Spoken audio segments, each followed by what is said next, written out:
The streets of New York City were painted in silver that evening, blanketed by falling snow.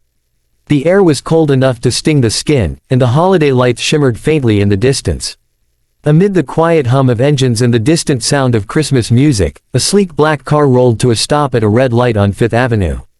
Inside the car sat Ethan Cole, a man everyone in the business world knew, the billionaire who built an empire from nothing, now known more for his arrogance than his success.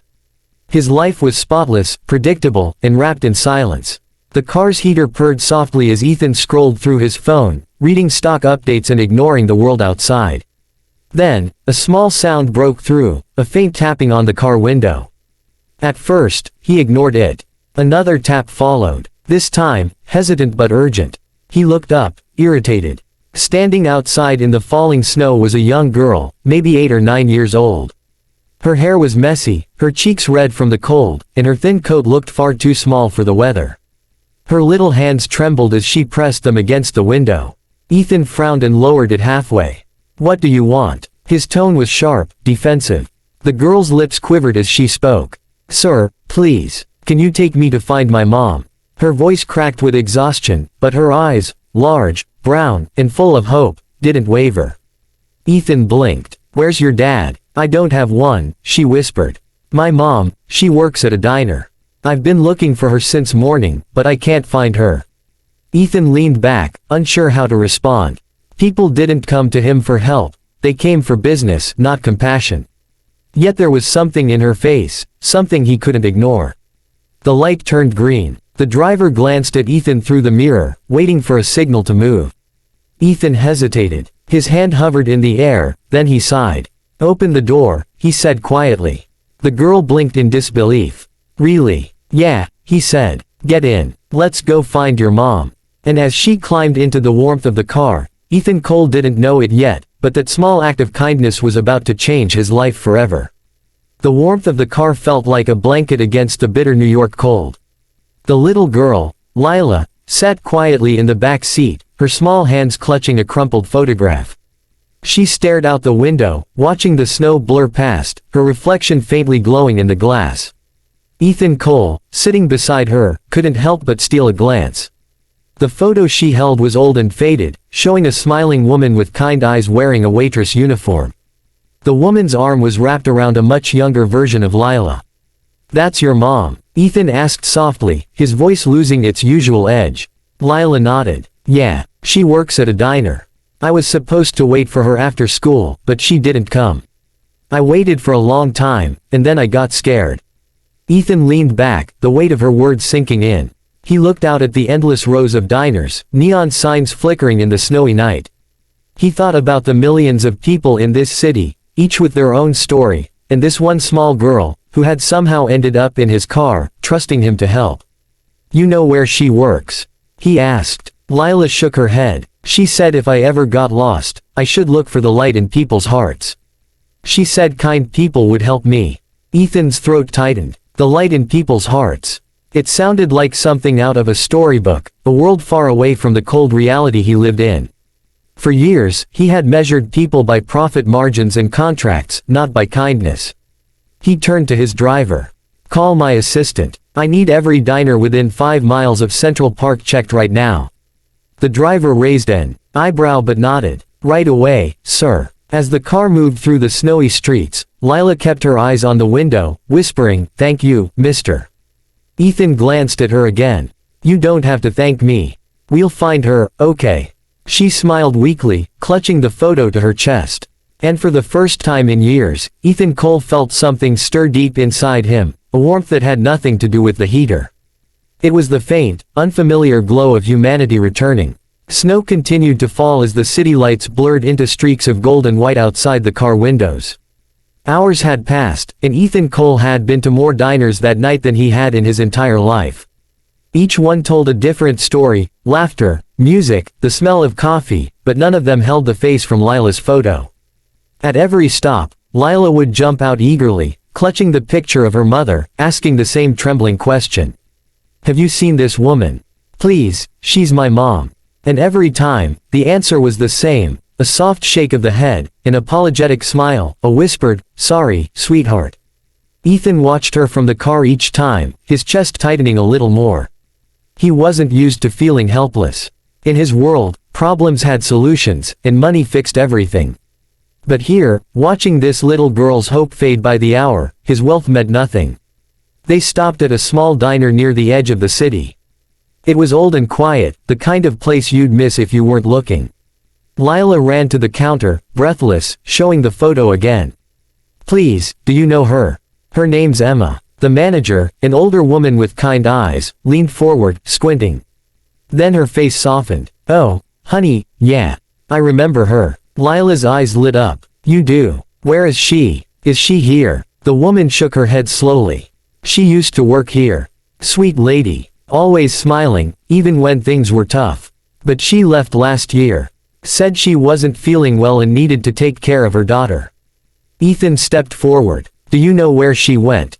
The woman hesitated. "Last I heard, she was in a hospital downtown." "I'm sorry, that's all I know." Lila's face fell. "She's sick," she whispered, her voice breaking.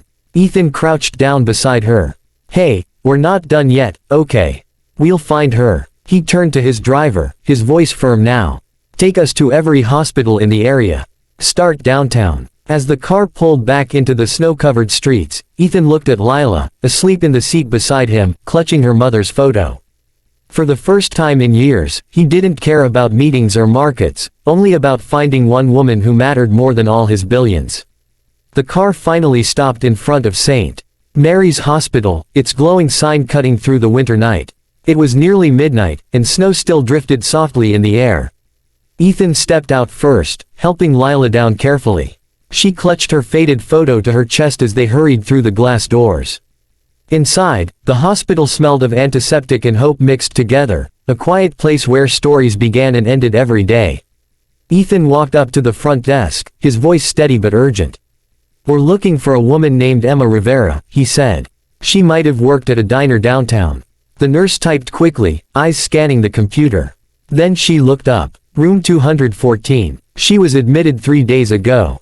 Lila's eyes widened. "That's her. Can I see her, please?"